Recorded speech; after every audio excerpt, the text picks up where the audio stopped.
Hello, all you lovely people. It is week 11 here on African Mercy, and I'm going to tell you a little bit about this week and what's been going on here in Guinea and what it's been like, my experiences here. So first off, I want to tell you about something that's going on in the hospital wards here and at the Hope Center in town. They had a chickenpox outbreak, so the funny thing about that is here in Africa, hardly anyone has had the chickenpox. And being American, most kids I knew either had the vaccination when they were young or have already had them. And most people on the ship have already had the chickenpox. But the Africans have not.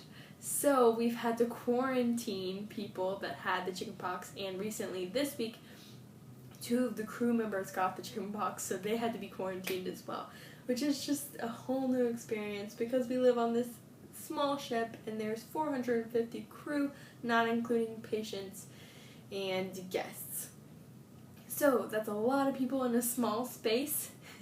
So germs travel really fast, so they've had extra things where they're trying to keep us clean and make sure we don't spread the virus and make sure that people who can visit the wards and the Hope Center have already been exposed to the chickenpox because we don't want all of the Africans to get it as well. So that's just a fun fact and something that we're dealing with right now on African Mercy. I actually just got off work. It is Sunday, 9:30ish, the 24th of March. And I finished welcoming some women's surgery surgeons today and anesthesiologists because we're coming up for the OBGYN surgeries, which is super exciting, and they haven't had a medical in-service for that yet, but I'm looking forward to it and can't wait to learn all about that.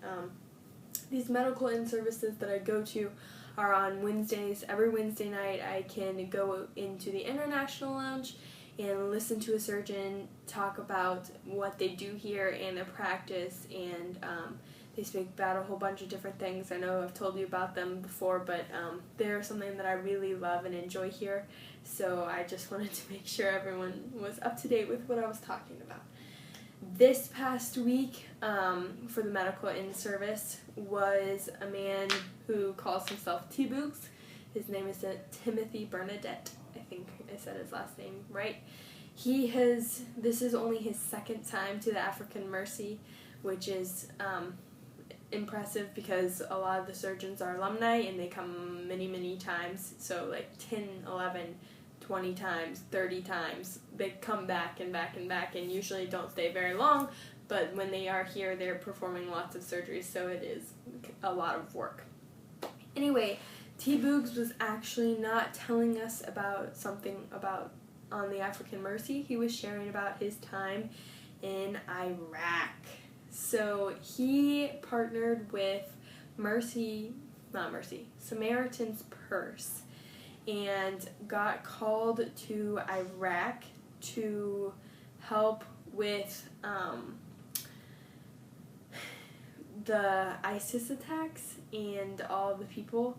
So I'm going to tell you a little bit about that. I think I may do another video about his speech in particular because it was really impressive and it was really heavy and it had a lot to it. But I'm going to give you a little nutshell about it, and if you want to hear more, just let me know and I'll make another video.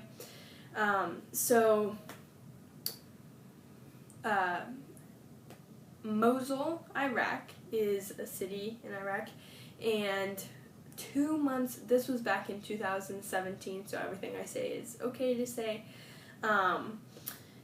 Back in 2017, ISIS was trying to take over big parts of Iraq, and this one city in particular, Mosul, had been taken over, and the rest of Iraq was trying to get it back. So when T-Boogs actually went to Iraq, to Mosul, they were stationed right outside of Mosul, in a hospital that they set up. They can put it together in the warehouse of Mercy Samaritan's Purse. Sorry, not Mercy Ministries. Mercy Ministries is here. Samaritan's Purse. So they put together this hospital, and then they ship it in crates, and then you can open it back up, and everything you need is there. So he was telling us all about that, and I'll give you more details about that if you want later.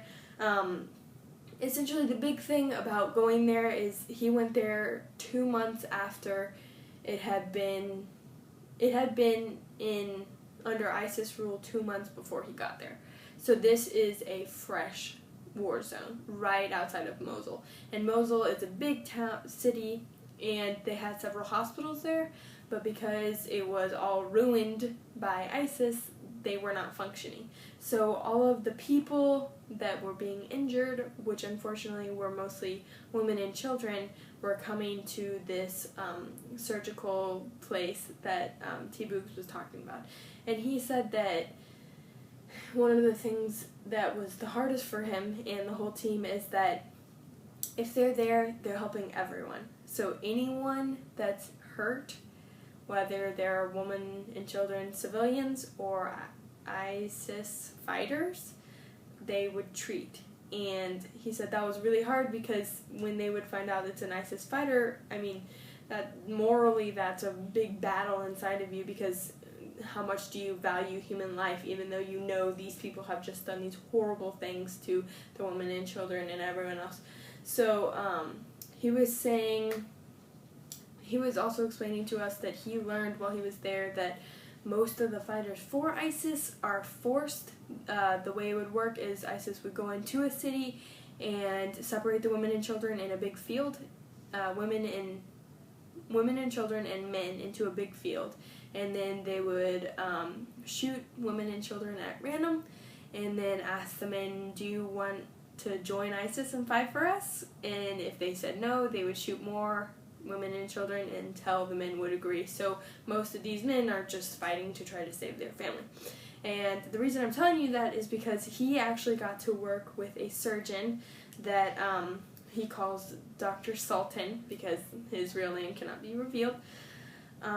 And he used to be an ISIS fighter, but when he was traveling with the ISIS army, he got to come back to his town, and he actually was reunited with his wife and children and fled the city and escaped from ISIS. So this man was a surgeon, and now he joined up with Samaritan's Purse and was able to bring surgeries to people to help them, and it was just incredible to hear about, and how he has so much grace and love, God's love through him.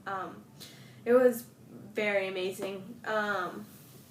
So that's just a little bit of snippet about my what I heard about.